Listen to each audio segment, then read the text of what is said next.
अस्सलाम वालेकुम, welcome साइमास corner. सब लोग कैसे, उम्मीद है सब ठीक ठाक होंगे। तो आज क्या बन रहा है? आज मेरे तो बन रही है आलू मेथी और आलू मेथी के साथ साथ ये उबल रहा है दूध, क्योंकि किचन में सुबह का टाइम है तो यही काम होते हैं, लिहाजा किचन की एक्टिविटीज़ यही हैं। और आलू मेथी की मैं बहुत ज़्यादा एक्सपर्ट नहीं हूँ, शायद मैंने एक दफ़ा चैनल पे दिखाई भी हो, शायद एक आध दफ़ा, ज़्यादा नहीं। तो इतनी ज़्यादा बनती नहीं मेरी तरफ, लेकिन मुझे पसंद नहीं है। इवन मेरे हस्बैंड को भी पसंद है, लेकिन बच्चे नहीं खाते। और इतनी बिज़ी शेड्यूल होता है जिसमें मेथी बनाना ज़रा मुश्किल काम लगता है कभी कभी। तो लेकिन आज मैंने कहा कि लेकिन आज मैं सोचा हिम्मत करके बना ही ले मेथी। तो मेथी की ये रेसिपी जो मेरी जिठानी है, मेरे नेबर्स में भी रहती हैं, बुरीरा भाभी, उनसे मैंने अभी पूछा, मैंने कहा कैसे बनाई जाए, क्योंकि वो मेथी बहुत अच्छी बनाती हैं और वो एक्सपर्ट भी है मेथी बनाने में।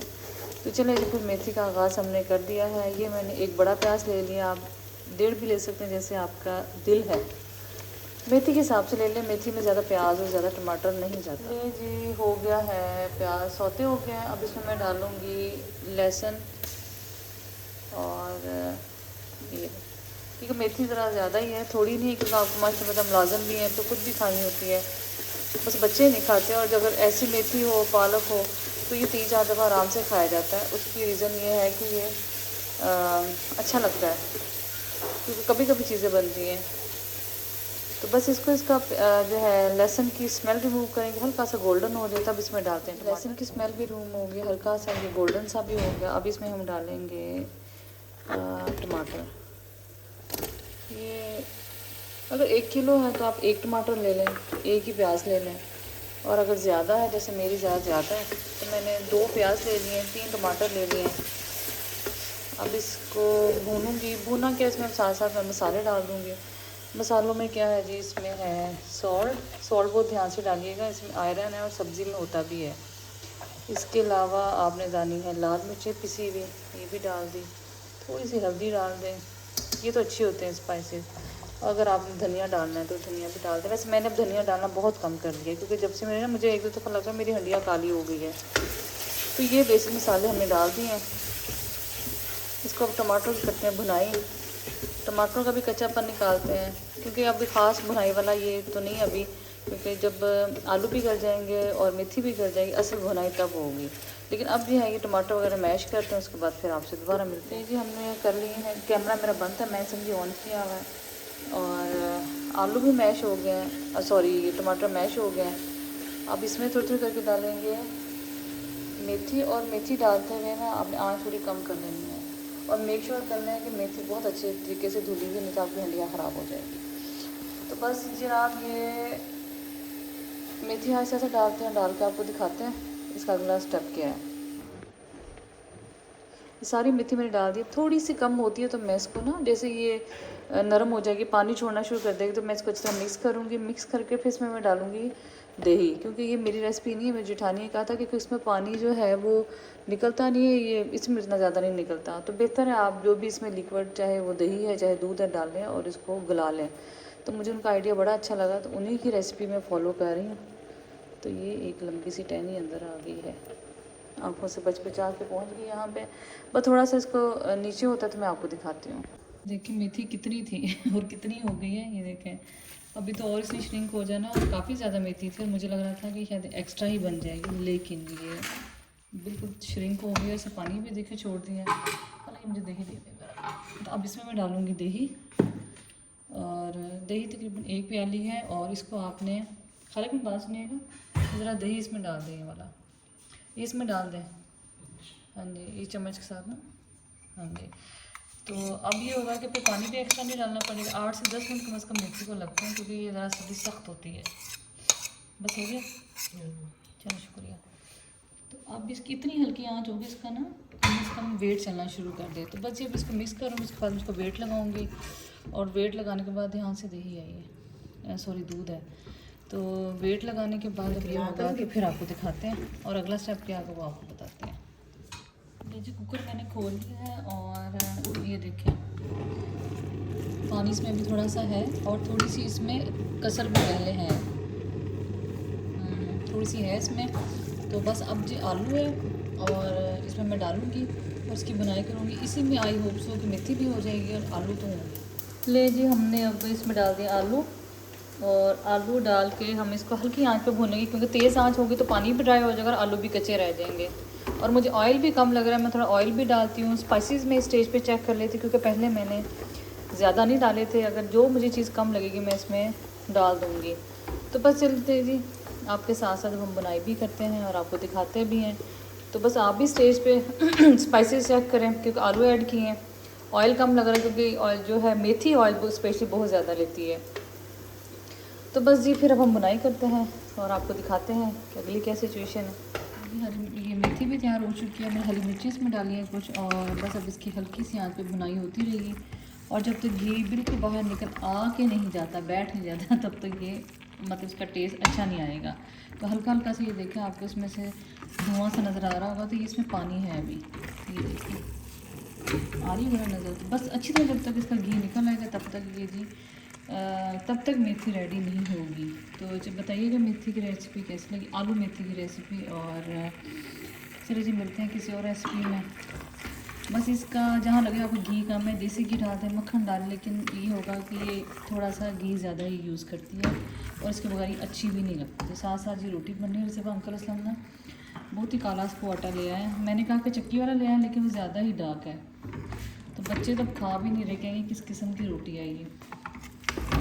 तो चलें जी, मिलते हैं आपसे एक और रेसिपी में, तब तक अल्लाह। सूट सिल के आ गया है ये देखें, और मैं आपके साथ को शेयर करती, पर दरवाज़ा बंद कर लूँ कि किचन में काम हो रहा है।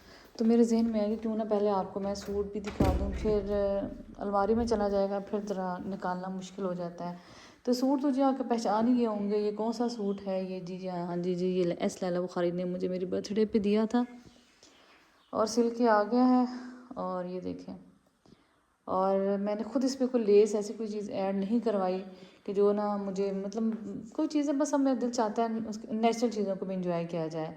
तो चलो जी, पहले आपको उसकी दिखाते हैं हम। शर्ट जी ये सिल गई है, और जो इसके पैचेस से सेम वही लगवाए हैं। एक पैच था जी जो उसका, ये तो इसकी थी फिटिंग में भी, ये जी जो इसकी कलियाँ थी हमने उसमें एडजस्ट करवाई हैं फिटिंग के साथ। ये देखिए दोनों तरफ है। और जो सबसे मज़ेदार चीज़ है ना, जो मुझे था, क्योंकि मेरा दिल नहीं था लेस लगवाने को, तो ये देखें, ये मैंने इसके बारीक धागे निकलवाए। तो ये बड़ी नेचुरल सी लुक लग रही है और ऐसे ही लगता है जैसे रेडीमेड है। लेस भी अच्छी लगती है, उससे थोड़ी टिपिकल लुक आ जाती है। इससे ये होता है कि चीज़ की खूबसूरती ज़रा इन्हेंस हो जाती है। जैसे आप ये देखें, ऐसे लगे रेडी टू वेयर, मतलब मैंने खुद बाय किया है। तो इसका घेरा भी आपको दिखाते हैं, और घेरा भी इसका ये देखें, घेरे पे भी मैंने इसके सेम यही करवाया। माँ साहब से कहा था कि भाई मैंने ये ना लेस वगैरह भरे ना लगाए। तो ये मुझे बड़ा पसंद आया ये वाला अपना, बहुत अच्छा प्यारा सूट सिला है, बहुत नीट सिलाई है, आप देख सकते हैं कि इसका तो खूबसूरत सूट है। ट्राउज़र भी इसका मैंने बहुत ज़्यादा खुला नहीं सिलवाया, और लेंथ भी इसकी मैंने ठीक सिलवाई, लंबी सिलवाई है, जो मतलब क्योंकि मुझे लगता है कुछ चीज़ें आप फैशन के साथ भी नहीं चलती, कुछ चीज़ें आपको अपने बॉडी के साथ और अपने समझ लें कि एज और इन चीज़ों के साथ बहुत चीज़ें आपको मैच करनी चाहिए, और होती भी हैं। और जो इसका था, जो ये पट्टी थी, पट्टी के आगे ये वाला जो कपड़ा था ना, पट्टी के आगे था काफ़ी ज़्यादा, वो अच्छा नहीं लग रहा था, और लेस में ऐड करवाना नहीं चाहते, लिहाजा फिर उसके जो ये आगे वाली पट्टी मैंने पीछे करवा दी, और पीछे के साथ मैंने जॉइंट एक लगवा दिया। तो बहुत से लोगों के जिनके पास आइडिया नहीं था, उनको भी हमने आइडिया करवा दिया है। और उसके अलावा ये जो पट्टी साथ ही थी, ऑर्गेन्जा की पट्टी थी साथ ही, और साथ ये मैंने जो शॉल के होते हैं टसल्स निकलवा दिए हैं। ये देखें, इतना खूबसूरत सूट सिला है। और मैं और ये शॉल ऐसे हैं, इसके कलर्स, मैं इस पर लेस लगाना भी नहीं चाह रही थी, और साथ असल रीज़न ये है कि ये शॉल किसी और के साथ भी इस्तेमाल हो सकती है। जैसे किसी और शॉल के सूट के साथ, जो प्लेन सूट है कोई भी हो, चाहे मैरून हो चाहे ब्लैक हो, किसी के साथ, अब ब्लैक के साथ तो मैंने सोचा है कहाँ, वो मैं आपको बताऊँगी। तो ये जी सूट आ गया सिल के, मैंने कहा सोचा आपके साथ इसकी खूबसूरती को शेयर किया जाए। और ये देख, बहुत ही बारीक एप्लिक हुई हुई। अब तो एप्लिक वाले भी मैं हैरान हूँ, बहुत पैसा लेना शुरू हो गया, पहले इतना नहीं लेते थे, लेकिन शायद उनकी काम में भी नफासत खूबसूरती आती जा रही है वक्त के साथ साथ। ये देखिए कितना प्यारा इसके पत्ते आगे उसने जोड़ दिए हैं। तो ये जी हो गया है मेरा सूट रेडी। अब इसको पहनूंगी, कहाँ पहनूंगी मुझे नहीं पता अनकरीब ही पहना जाएगा, क्योंकि नया सूट के जब सिल के आते थे तो अनकरीब ही पहना। तो ये देखें जी, मैंने कहा आपके साथ शेयर करें अपना सूट, और मुझे बहुत अच्छा लगा है।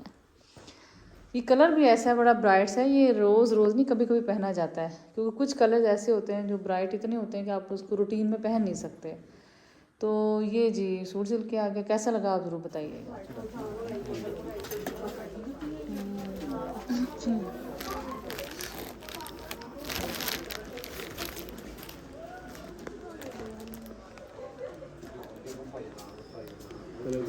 बेटा धागा वो दे दिया वापस आपने?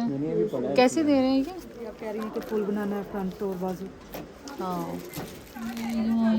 इसके लिए, और भाई ये बटन सिखाएगा ये वाले फिरोजी से बड़े प्यारे लग रहे हैं।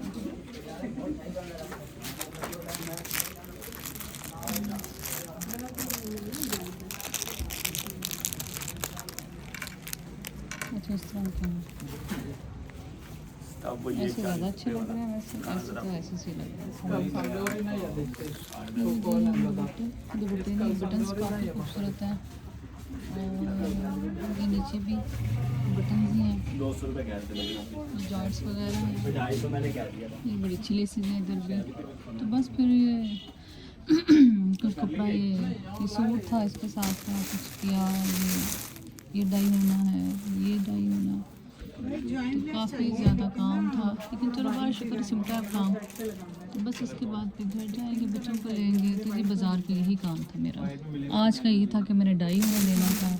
ये प्योर का सारा सूट था, इस कलर में ग्रे में जाएगा तकरीबन, और इसके साथ की भी लेस डाई होगी, और इसके साथ भी जो है वो दुपट्टा डाई होगा, क्रीमी सी कलर का ये पलूशा जैसा दुपट्टा बनना है जी। मैं का सामान तो दे आई हूँ, धागा डाई होने भी दे दिया, सूट भी डाई होने दे दिया, और बाहर के हालात चेक करें, इतना रश है। और वो गाड़ी भी लेके जा रही है, देखकर बेचारी किसी गरीब की गाड़ी उठाई गई। वैसे जब से इनको मिलना शुरू हुआ है कि ये अपना मतलब इनको शायद कुछ पर्सन मिलते हैं, तो इन्होंने तो वैसे ऐसी भी उठानी शुरू कर दी है गाड़ियाँ, बल्कि हमारी तो उठाने लगे थे, और वहाँ उठाने की जगह भी नहीं थी। गाड़ी में बेटी भी बैठी हुई थी, और ड्राइवर भी समझो बाहर खड़ा था। तो ये भी सलूक नाज़र लोगों के साथ कि बिल्कुल ही इन्होंने अपने परसेंट के लिए, क्योंकि इतने परसेंट पैसे मिलते हैं उसके लिए लोगों को नाजायज़ ना तंग करेंगे। बहरहाल तो बारिश शुरू हो गई है, दोपहर में था ही नहीं कुछ भी कि बारिश होगी। अब बारिश हो गई है शुरू, मौसम बड़ा हो गया, और मुझे बल्कि देर भी हो रही है बच्चों को लेने के लिए। मुझे से लग रहा है बीमार ही हूँ। वैसे मुझे खासा बुखार था दिन में, लेकिन मैं फिर भी काम के लिए फिर आपको आना पड़ता कि रमज़ान है, मुझे ये कि किसी से ना ये काम ख़त्म हो जाए जो ये था। लेकिन आज का दिन है, कल तो नहीं, परसों का दिन है, 2 दिन उसने कहा कि बाजी डाई को इन चीज़ों को लगेंगे। और यकीन मानिए इतनी महंगाई होगी, जो चीज़ आप एस्टिमेट सोचते थे उससे बहुत ज़्यादा आ गई। अगर आप ये सोचेंगे कि कोई चीज़ अगर मैंने किसी को 1500 की बताया, तो कम से कम भी समझ लीजिए 4000 की चीज़ वो हो गई है। तो बस फिर हम मौसम भी देखें, कितना प्यारा मौसम है। मेरा थैला ये खाली हो गया, ये देखें भर के लग गई थी। ये सूट भी डाई होने दे दिया, लेसेस भी दे दी, धागा भी कढ़ाई के लिए। और जैसे मैरून मेरा सूट था, उसका मुझे ऑर्डर आया अल्हम्दुलिल्लाह, उसके साथ और फुल सूट का आया है। जैसे कह लें कि पहले वो था मैरून में, अब ग्रे में बनना है। तो बस काफ़ी देर से मुझे कॉल्स कर रही, इसलिए अंकल का फ़ोन ही नहीं मिल रहा था, पता नहीं क्या मसला था। असलम अंकल का फ़ोन ही ना मिले, एक सिग्नल का इतने इशू, इंटरनेट कितने इशू हो गया ना। बस ये तो कुमैल कहता मामा हम रोज़ बाज़ार आती हूँ, उसके बाद आपका काम भी नहीं होता। तो मैं से ये कहती बेटा 1 घंटा मेरे पास होता है काम के लिए, उसमें मैं क्या बाज़ार में आना जाना, गाड़ी इतनी दूर पार्किंग में खड़ी होती है, वहाँ से फिर पैदल आना इतना मुश्किल काम है। आसान नहीं होता कि आप मतलब कोई अब भागम भाग खाना बना के मैं निकली हूँ। हालांकि मुझे बुखार भी था, लेकिन मैंने सोचा काम करने बहुत ज़रूरी है। अगर रमज़ान है, रमज़ान में फिर मुश्किल हो जाता है इस तरह। तो बस अल्लाह रमज़ान तक पहुँचने की तौफीक दे। मुझे बुखार भी इतना था, मैं दिल नहीं कर रहा था, लेकिन मैंने कहा चलो चलते हैं। और तो मैं क्या कह रही थी, हाँ मैं कह रही थी, क्या कह रही थी, बात ही भूल गई। चलो चलें जी, बस अब हम पहुँच गए। मैंने कहा चलो आपको दुकानें भी तो दिखानी, मैं क्यों ना अपनी शक्ल दिखा दूँ, आपको बेहतर है। रोज़ आप भी दुकानें देख देख कहते होंगे कि साइमाज़ कॉर्नर हमें रोज़ दुकानें ही दिखाती हैं। मजहर की दुकानें भी ऐसी ऐसी आम सी हैं जैसे हम ये देखें। तो बस अब मुझे ज़्यादा बेटी की टेंशन है कि उसको ले लूँ, वो अकेडमी नहीं बैठती, वो कहेगी बस 5 मिनट भी ना हो मैं अकेडमी एक्स्ट्रा बैठूँ। बस मेरे ना तीनों बच्चों की आदत हो गई अब, सीधे घर, यहाँ से अकेडमी सीधे घर, वो 5 मिनट भी कहीं ना, जब बस बाज़ार में कोई चीज़ लेनी हो उसके लिए कोई मार्ट, इसके अलावा नहीं कहीं रुकते। उनका ये होता है कि हमें हर हाल में ना बस अपने घर चले जाएंगे। इतनी उनकी पुख्ता आदत हो गई है कि वो चाहे छोटा है चाहे बड़े वाला चाहे जैसे बेटी है। तो बच्चे बड़ा प्यारा मौसम हो गया है। अब मौसम भी देखें, आपको बारिश के साथ साथ आवाज़ आ रही होगी ना, बड़ा ही प्यारा मौसम है। तो चलें बस फिर गपशप अब ख़त्म करते हैं। अस्सलाम अंकल, वो समोसे लेने हैं, मेरे बेटे की कॉल आ गई है कि जी मेरे लिए समोसे लेते हैं। मौसम देख के हर एक का ना वो दिल चाह रहा है। मैं तो खाना भी नहीं खाया था, मैं दिल ही नहीं चाह रहा था खाने का, पका पका के गले ना जैसे पकड़ा सा गया था। तो चलें जी बस फिर आपसे अब मिलते हैं दोबारा। को तो ले लिया, और कितना प्यारा मौसम है। अब मैं आपको मौसम दिखाती हूँ, बहुत प्यारा लग रहा है, यहाँ लग भी अच्छा रहा है। और ये असलम अंकल हैं, ये मेरी प्यारी बेटी बैठी हुई है। तो अब हम जी बेटे को लेंगे कुमैल को, फिर उसके बाद घर जाएंगे। आज का दिन भी बाहर अच्छा रहा, शुक्र अल्हम्दुलिल्लाह। थोड़ा सा कह सकते हैं क्रिएटिव रहा, और बहुत कुछ सीखता है इंसान ज़िंदगी से। आए रोज़ कुछ ना कुछ, रोज़ मेरे ख्याल में ना आपको सीखने का अमल हमेशा जारी रहने देना चाहिए, क्योंकि अगर आप सीखने के अमल को छोड़ देते हैं तो हमारी वही रह जाती है जैसे कि हम एक खड़े पानी में स्मेल आनी शुरू हो जाती है। तो रोज़ कोई ना कोई वाक़या ऐसा होता है जो आपको सिखाता है, समझाता है, अगर आप चाहें तो। आज का भी अच्छा रहा। आज जैसे मैंने धागा डाई होने दिया, धागा दिया, फिर मैंने देखा कि हर बंदा अपने हिसाब से प्राइस का लेके बैठा हुआ है, और बहुत सी चीज़ें मैंने समझी, क्योंकि धागे वाला काम तो मेरा नया था, मैंने कभी ये चीज़ें नहीं की थी। लेकिन चलो हमारा शौक़ है, आपको अच्छा टाइम पास जब आपका हो रहा हो, तो मुझे लगता है बहुत कुछ सीखते भी हैं। तो ज़िंदगी में जी बहुत कुछ मैंने अल्हम्दुलिल्लाह, कुछ जब से शायद चैनल बनाया है, मैंने काम करना शुरू किया है, मैं कोई ना कोई काम मैंने सीखा ही है अल्हम्दुलिल्लाह। तो चलो इंशाल्लाह ताला जैसे ये बना है, थोड़ा और लेट बनेगा क्योंकि ये हाथ की कढ़ाई का और काफ़ी ज़्यादा इस पर टाइम लगता है। बट्टे को इतना टाइम लगता है, ये तो पूरा सूट बनना है। तो इंशाल्लाह ज़रूर दिखाऊंगी, और बाकी भी जो चीज़ें जैसे एक्सपीरियंस होती है तो मैं आपको सिखाऊंगी। तो आपने काफ़ी बारिश झंकी देख ली है इस टाइम, कितना प्यारा अच्छा खूबसूरत मौसम हुआ हुआ है। तो चले बस फिर अब चलते हैं, कुमैल को लेते हैं, समोसे लेते हैं, फिर घर चलते हैं। हाँ जी बारिश हो रही है। बोला आप तो खुश हो गए आजकल, आप जल्दी आपको ट्यूशन से ले लेते ला है ना। शीशे बंद ही है भाई, कहाँ से शीशे खुले हैं? मेरा क्या खुला हुआ, इतना से तो खुला हुआ है। जी हम हाजी के समोसे लेने खड़े हो गए हैं, और ये सेटलेट टाउन में मिलते हैं हाजी के समोसे। और बस असलम अंकल लेने गए, उसके बाद फिर हम घर जाएंगे। और देखो पानी कैसे खड़ा हो गया, वो बारिश भी आपको नज़र आ रही होगी। तो बस ये ब्रेक लगा लगा के हम घर पहुंच जाएंगे। इसके बाद उससे तो मिल गए, जलेबी नहीं मिली, पकड़ लें जेल इसको। जलेबी भी नहीं खानी है, अब समोसा भी नहीं खाएंगे आप, जलेबी नहीं मिली। तो चले जी बस आज का व्लॉग यहीं पे ख़त्म होता है। मिलते हैं आपसे किसी और व्लॉग में, क्योंकि हमें बहुत दुख लग गया, हमें जलेबी नहीं मिली। बात क्या ना करो, जलेबी मैंने बनानी है, असलम अंकल जलेबी कहीं और नहीं मिलेगी रास्ते से। ओके जल फेस।